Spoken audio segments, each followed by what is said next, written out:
What's up again, YouTube? It's Jeremy, doing a quick video on the 20-gallon reef tank.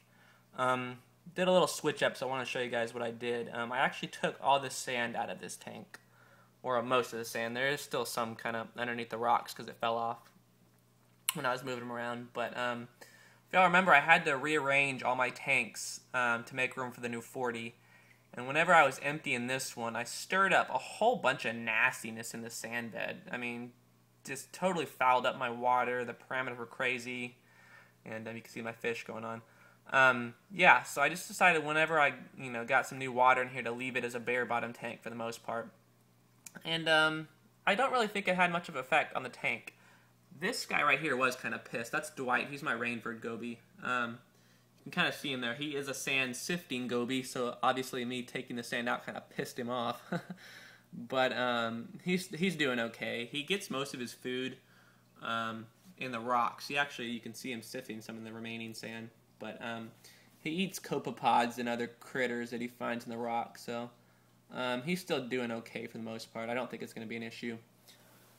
Fuego doesn't really care. He still darts in and out of the rocks, but he was never really a big digger, so doesn't really affect him. I'm not sure where Houdini's at. He wasn't too pleased about it either. Yeah, I don't know where he's at, but yeah, Houdini's a yellow watchman goby. He sifts sand too, so he's still a little skittish about the new setup. I don't think he's too thrilled about it. Slice up here couldn't care less. My maroon clown, he spends most of the time at the top of the water, so no big issue for him. Snails still on the glass. Some's on the rocks, a lot over here, so they don't really seem to mind having no sand. And the hermits, wherever they are, they don't really mind either. So on the whole, I think it's going to work out okay. This is actually white starboard. I was going to use this as my 29 before it broke. But yeah, it actually kind of looks sort of like sand from far away, and it also helps since it's white to reflect light back up into the tank. So kind of gives the appearance of sand without being sand. And there's Houdini. What's up, Houdini? Yeah, he's been hiding lately, but he seems to be okay. But yeah, I don't think it's too big of an issue. These acans are really starting to look good. The one on the left is kind of a reddish purple now. And the one on the right is kind of a teal around the outside and red in the middle. Really pretty, doing really well. Still on the frag plugs, but they're doing alright, so I'm going to leave them alone. Candy cane's doing alright. Got some more heads on that. This weird bluish one's kind of funky looking, but it's doing okay. This one, the frog spawn's not really doing so hot. It's kind of surviving but not thriving sort of thing. It's kind of swaying, so I think it's got enough flow, but it might not be getting enough light, so I might have to move that up higher in the rocks. We'll see. These green zoes are doing really good. That orange pally up there is also doing really good. It's got a lot of new polyps, but that snail was messing with it, so they're kind of all retracted at the moment. That margarita, he chills up in the rocks, so he's okay. Those green-red Christmas zoes are doing alright. Yellow one's doing good. The purple and green Blasto is doing really good. I've taken to calling that the Hulk, because that's what color the Hulk is.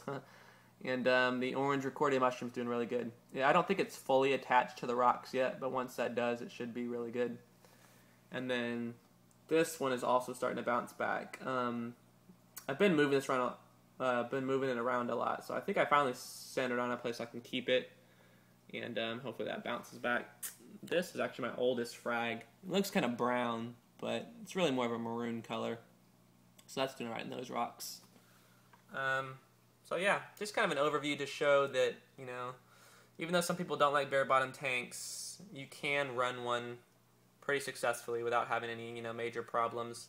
I do keep up on, water changes, every week, and that certainly helps. But just goes to show you don't need a, sand bed. And really, I mean, deep sand beds are helpful if you want to reduce nitrates, but I only had a shallow one, so really all that happened was I didn't have as much room for beneficial bacteria to live. So, but yeah, other than that, tank's still doing really good, as you can see. Water's fine, fish are fine, coral's fine. So, want to show you guys that. Hope you guys enjoyed the vid, and stay tuned for some updates. I got some more stuff coming in for the 40-gallon project, so be on the lookout for those in the next couple of days. But anyways, thanks for watching, guys. Appreciate it. See ya. As Fuego says, peace.